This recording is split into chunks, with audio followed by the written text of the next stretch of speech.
Aujourd'hui, sur la chaîne YouTube Au Petit Jeu, moi et Rosalie, nous vous présentons Le Mystérieux Lac Enchanté des éditions Dreymayer.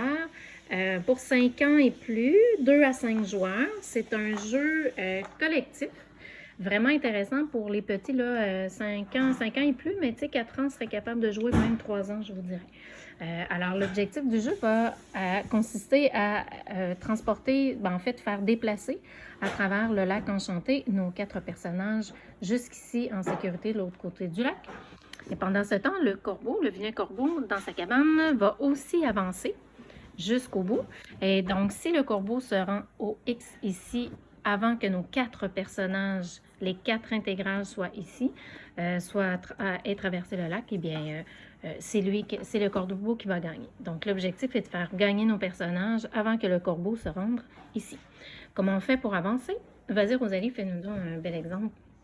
On va tourner une tuile. Le joueur actif tourne une tuile et la tuile détermine un petit animal ou un insecte qui va nous permettre d'être invincible, par exemple. Donc là, Rosalie fait avancer le personnage et en dessous du bateau, il y a des aimants. On va pouvoir avancer nos personnages. On en choisit un à chaque tour. Quand c'est son tour de jeu, on le fait avancer. Puis là où ça va être aimanté, on va sentir qu'il y a de la résistance. Là où ça résiste, on doit arrêter. Toutefois, si là où ça résiste, c'est l'animal qui a été tiré pour ce tour-ci, il va nous permettre d'avancer puisqu'il nous rend invincible. Donc là, Rosalie est partie d'ici.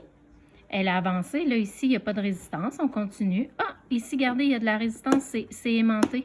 Mais c'est le petit personnage qui nous permet de résister. Alors, on y va, Rosalie. On peut continuer. Il n'y a pas de résistance. On continue. Rosalie dit, je vais aller là. Elle est chanceuse. Elle a choisi un chemin qui va bien. Est-ce qu'il y a de la résistance? Non? Ici, oui.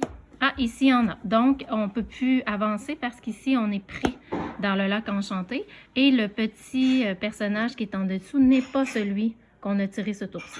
Donc, l'avancement pour ce personnage est terminé.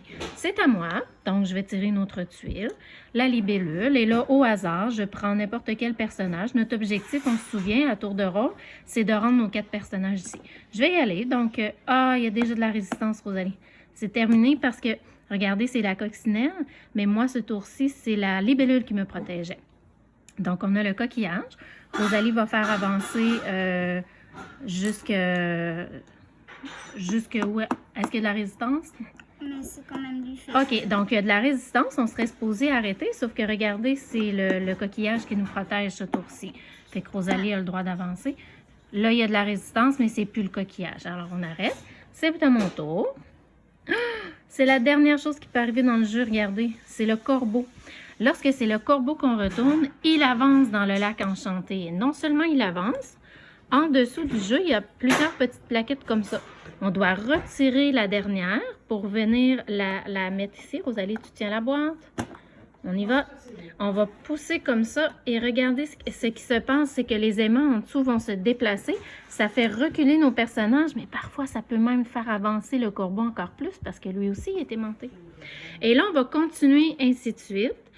Si ça avait été un autre corbeau, on aurait encore fait avancer le corbeau. Si c'est un petit animal protecteur, on avance nos personnages. Et je vous rappelle que l'objectif, c'est de rendre les 4 personnages ici avant que le corbeau se rende là. Un super petit jeu qui nous permet, je vous dirais, à cet âge-là, de travailler la régulation émotionnelle surtout, parce que vraiment, les petits ont vraiment hâte d'avancer, de sauver les personnages, mais on ne contrôle pas tout. Dû au fait qu'on ne contrôle pas tout, ben, on va devoir réguler nos petites pulsions émotionnelles, nos sauts d'humeur, et même notre flexibilité, parce qu'on ne contrôle pas tout. Donc, c'est dû au fait qu'on ne contrôle pas tout, ça travaille la souplesse, on est obligé d'être souple et de s'adapter au jeu. Il n'y a pas nécessairement un petit peu de planification, mais je vous dirais que c'est plus de la mémoire parce que tant et aussi longtemps que les petites plaquettes ne bougent pas, même quand elles bougent, les aimants vont bouger et on peut essayer de mémoriser où sont les aimants pour essayer de les esquiver.